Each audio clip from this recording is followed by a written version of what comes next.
Bonjour mes amis de Sibiti, de Bambama, de Brazzaville, de Pointe-Noire, bienvenue aujourd'hui avec nous.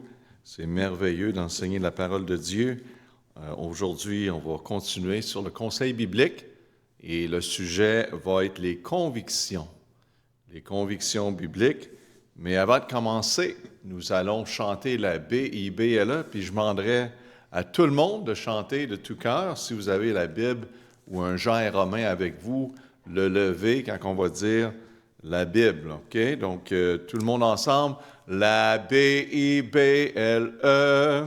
quel livre merveilleux, et j'y tiens ferme, j'y crois toujours. La B-I-B-L-E, la Bible. Amen. Merci Seigneur pour sa parole. Et bien sûr, on parle au sujet des convictions bibliques. Les convictions bibliques qui sont basées sur la parole de Dieu qui est sûre et certaine. Donc, si vous avez votre leçon devant vous, avec votre crayon, soyez prêts. Chaque homme doit enseigner. Quand on parle de homme, bien sûr, on inclut les femmes, mais on reconnaît que l'homme est le leader dans le foyer. Mais ça prend les deux parents, bien sûr. Mais c'est à l'homme de prendre responsabilité, de s'assurer, d'enseigner à sa famille ses convictions pour les protéger des influences destructives, des mauvais désirs, des fausses philosophies et des méchants compagnons. Donc, la raison pour avoir des convictions, c'est vraiment des croyances qu'on se tient debout pour, qui sont vraiment importants, à le point qu'on est prêt à perdre notre vie pour des convictions. Donc, soyez certains, quand vous avez des convictions, que c'est vraiment des convictions bibliques et non des préférences. Et donc, on voit l'importance ici d'enseigner. Et jeune homme et jeune fille, établir votre vie avec des convictions fait toute la différence pour votre futur. Des convictions bibliques. Qu'est-ce qu'on croit pas? Et des enseigner. Donc, c'est la responsabilité des parents de s'assurer que leurs enfants vivent par des convictions bibliques. Il est nécessaire de faire partie d'une Église, amen, le mot Église, qui renforce vos convictions bibliques. Donc, quel est votre désir comme parent? Et vous élevez vos enfants avec des convictions bibliques, des bons enseignements. Donc, il faut aller à une Église qui va renforcer ces choses. Mais il ne faut pas attendre à l'Église de tout faire, n'est-ce pas? Des fois, les parents vont à l'Église et ils disent « Ah, là, les enfants, écoutez. Hein? » Mais dans le foyer, dans la maison, la vie est contraire. Ça ne marche pas. Donc, les deux doivent travailler ensemble, bien sûr, afin de renforcer les convictions bibliques. Donc, on va parler des convictions bibliques, et il y en a à peu près 10, mais aujourd'hui, on va en couvrir 3. Et je vous encourage d'enseigner ces choses dans votre foyer.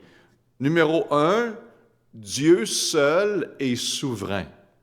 Et la Bible, c'est sa parole inspirée et l'autorité finale pour ma vie.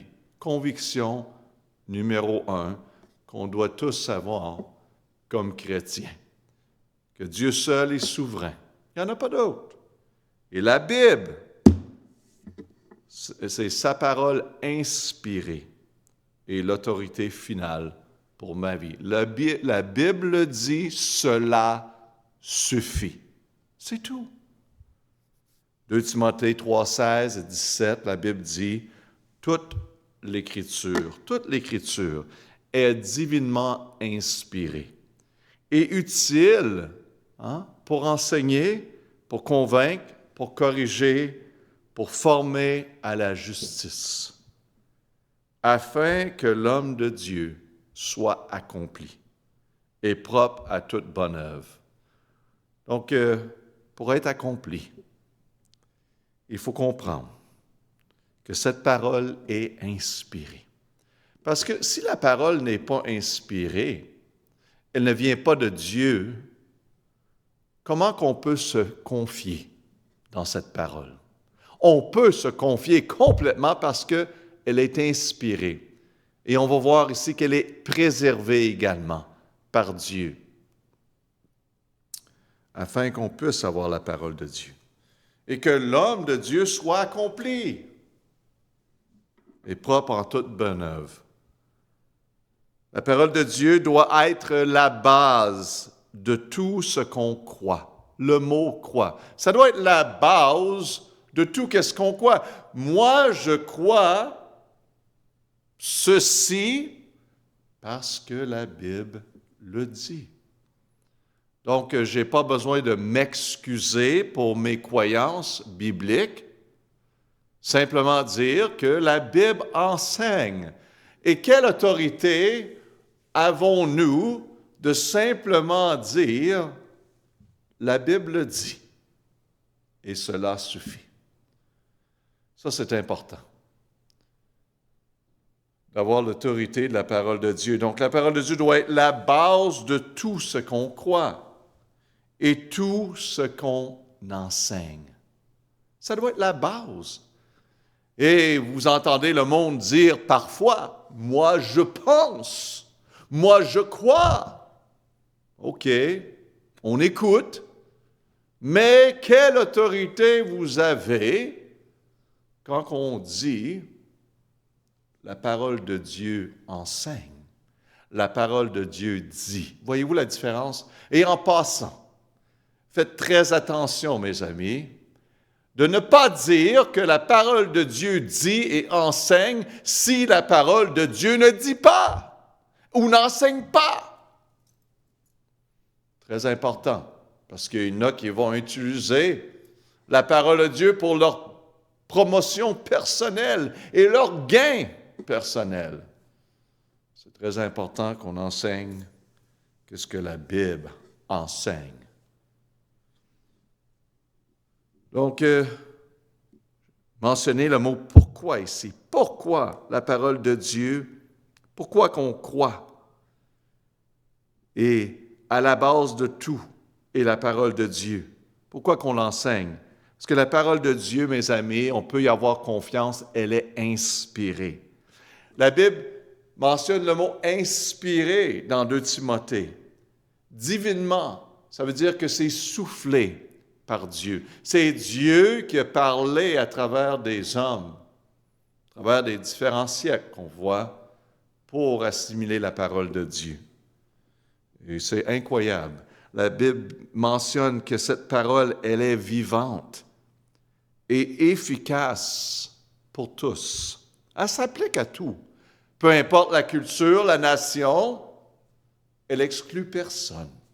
Elle s'applique à tout.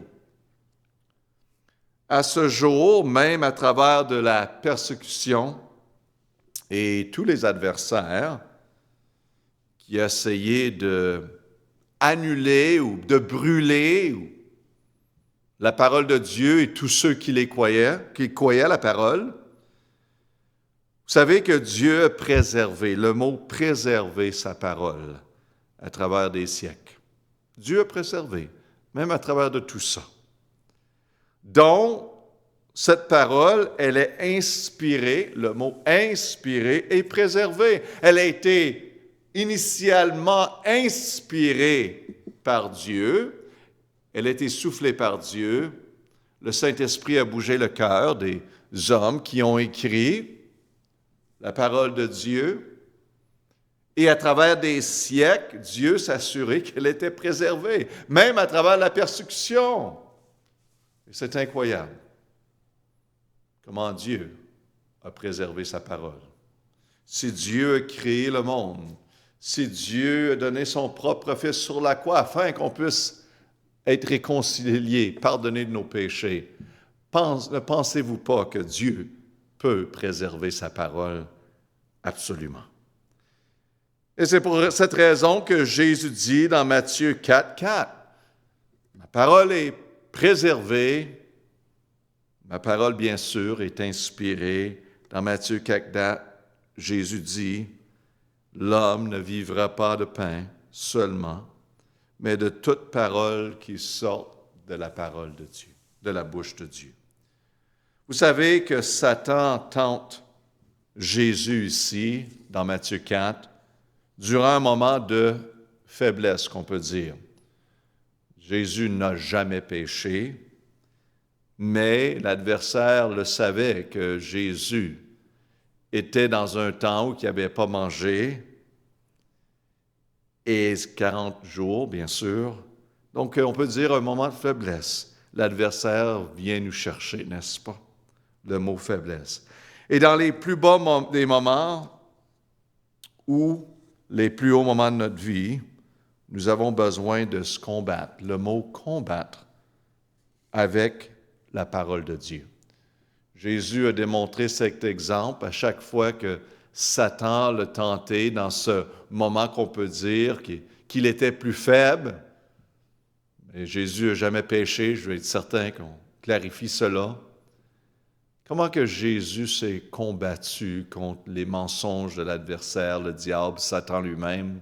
Qu'est-ce qu'il a fait? Simplement citer la parole de Dieu. Simplement dire la parole de Dieu. L'homme ne vivra pas de pain seulement, mais de toute parole qui sort de la bouche de Dieu. Arrière de moi, Satan. Amen. Donc, on doit se combattre et voir la puissance de la parole de Dieu. La parole de Dieu est puissante. Le mot « puissante ». Isaïe 55, 11, on voit bien « Ainsi en est-il de ma parole qui sort de ma bouche, elle ne retourne pas à moi sans effet. » Parole de Dieu qui est prêchée, enseignée, mes amis, que vous enseignez la parole de Dieu, vous le partagez avec quelqu'un. Parfois, on ne voit pas les preuves et les évidences qu'il n'y a pas grand-chose qui semble se passer, mais sachez que la parole de Dieu n'est pas sans effet. Elle fait un travail sans avoir fait ce que j'ai voulu et accompli l'œuvre pour laquelle je l'ai envoyée.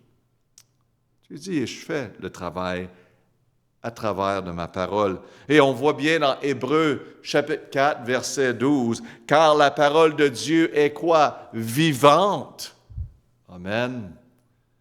Elle travaille toujours. Elle est vivante. Efficace et plus pénétrante qu'aucune épée à deux tranchants. C'est toute une épée qui fait un travail, cette épée, dans le cœur de l'homme, d'une façon physique. Mais vraiment, la Bible mentionne le travail qu'elle fait dans le cœur de l'homme d'une façon spirituelle. C'est comme une épée à deux tranchants, perçant jusqu'à la division de l'âme et de l'esprit, des jointures et des moelles, et jugeant des pensées et des intentions du cœur. Mes amis, la parole de Dieu fait tout un travail que l'homme ne peut pas faire. Donc, on utilise la parole de Dieu, on la partage, on la donne, parce que la parole de Dieu est puissante. Sous-estimez pas la parole de Dieu. Elle va faire son travail. Il reste à les ouvriers de la partager, de la prêcher. Donc, ne jouez pas avec la parole de Dieu. C'est supposé dire là. Ne jouez pas avec la parole de Dieu. Verset 2 de Deutéronome dit bien, « Vous n'ajouterez rien à la parole que je vous prescris. Et vous n'en diminuerez rien afin d'observer les commandes de l'Éternel, votre Dieu, que je vous prescris. » C'est un avertissement ici de ne pas jouer avec la parole de Dieu. On est supposé de la prêcher telle qu'elle, pas ajouter, pas essayer de la rendre à notre faveur comme pour notre avantage ou pour convaincre des personnes sur quelque chose que la Bible ne parle pas du tout de, hors contexte. Étudiants de la parole de Dieu, soyez certains que vous prêchez la parole de Dieu. À travers des années, nous avons enseigné la parole de Dieu et nous avons fait de notre mieux pour vous enseigner la parole de Dieu telle qu'elle est écrite. Et soyez certains, comme étudiants de la parole de Dieu, que vous prêchez et enseignez la parole de Dieu. Numéro 2, on voit la première conviction, bien sûr, c'est que la Bible est la parole de Dieu inspirée et doit être l'autorité finale pour notre vie. Numéro 2, mon objectif dans la vie, c'est de chercher Dieu avec tout mon cœur et de bâtir mes objectifs autour de ses priorités. Wow! Leonardo da Vinci a apporté un ami pour venir voir une de ses créations qu'il a faites. The Last Supper, et c'est leur dernier souper. C'est toute une peinture qui vaut beaucoup.